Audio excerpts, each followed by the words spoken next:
Boa tarde a todos. Boa tarde. Eu agradeço pela presença. Alguns vieram por amizade, alguns vieram por curiosidade. Espero que ninguém tenha visto.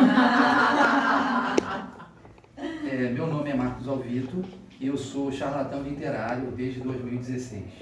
Eu já fui um sério professor do Departamento de História da UF durante 32 anos. Cansei desse negócio de coisa séria e resolvi abraçar a paixão da minha vida desde os 14 anos. A única namorada que nunca me abandonou, nunca me traiu, nunca me decepcionou e vice-versa, né? Que é a literatura.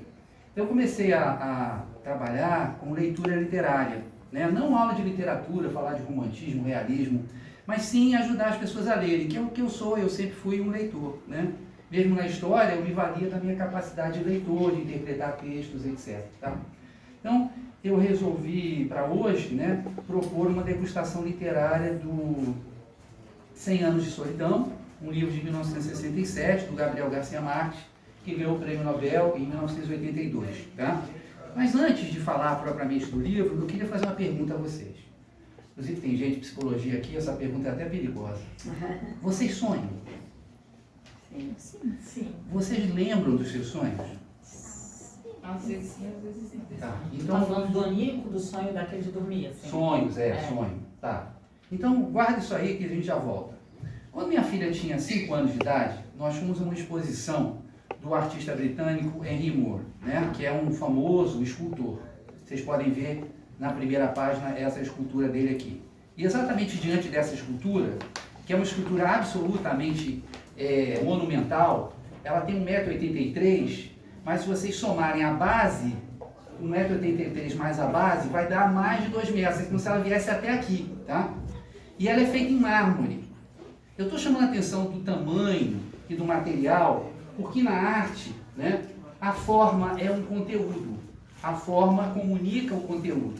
E aí eu virei para minha filha e falei, filha, isso aqui é mãe e criança. E minha filha com 5 anos falou assim, mas não estou vendo nenhum ser humano aí, muito menos uma mãe e uma criança. Eu falei, exatamente, filha.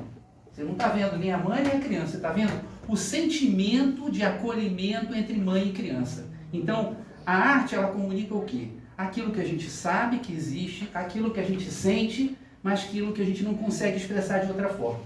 E aí aconteceu uma coisa sensacional antes de vir dar essa palestra, que foi, ontem à noite eu dormi muito cedo para descansar, para estar bem aqui, né? E isso que vocês estão vendo, essa porcaria, sou eu bem, imagina eu mal. E eu acordei super feliz porque eu sonho, eu creio, mas eu nunca lembro dos meus sonhos, eles evanescem, eles desaparecem assim do nada, né? E hoje eu acordei e lembrei perfeitamente do meu sonho, né? Eu estava indo a uma festa das amigas da minha mãe estava lá, minha mãe morreu em 2015. E assim que eu cheguei, eu estava com mais alguém, não sei se meu filho, minha filha, assim que eu cheguei, minha mãe me deu um abraço. E eu acordei com a sensação desse abraço da minha mãe que eu não tenho há 8 anos, né?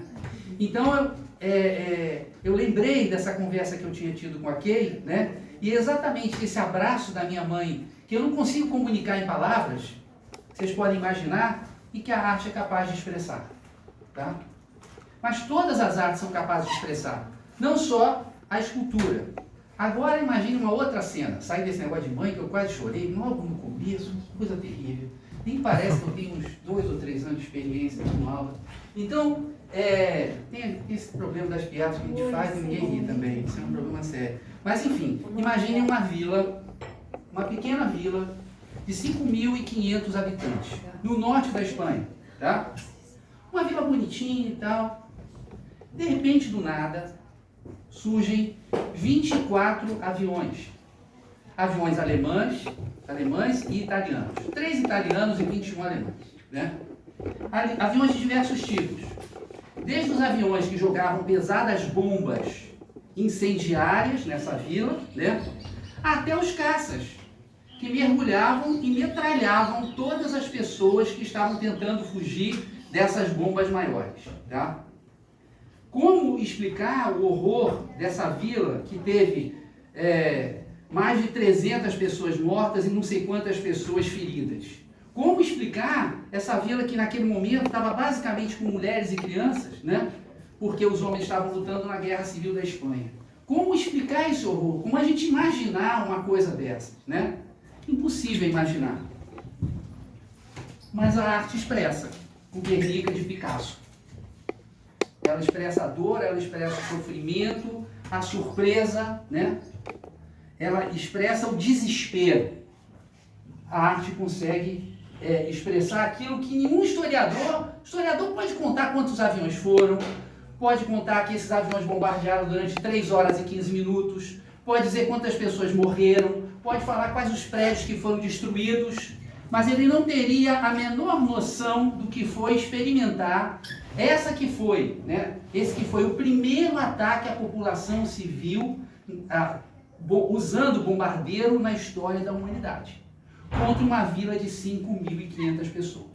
Os alemães foram treinar os seus pilotos e experimentar uma nova forma de guerra, a guerra total. Depois todo mundo fez isso. Os ingleses bombardearam as cidades da Alemanha, né? Mas quem inaugurou foram os alemães e italianos, para ajudar o seu aliado Franco, que depois vai se tornar ditador da Espanha durante mais de 30 anos, né? Essa vila era estratégica porque era o centro simbólico do País Basco, um símbolo da Espanha republicana, da Espanha de esquerda, que estava lutando contra as tropas do Franco, né? Agora, além da escultura, além da pintura, a gente também tem a música. Imaginem a seguinte situação. Um músico conhecido mundialmente, ele viaja para fazer uma excursão, ele vai para Porto Rico e está fazendo o maior sucesso e tal. De repente, ele recebe a notícia de que o pai dele morreu. O que ele vai fazer? Se ele é um músico, se ele é um artista, ele vai expressar isso através da sua arte.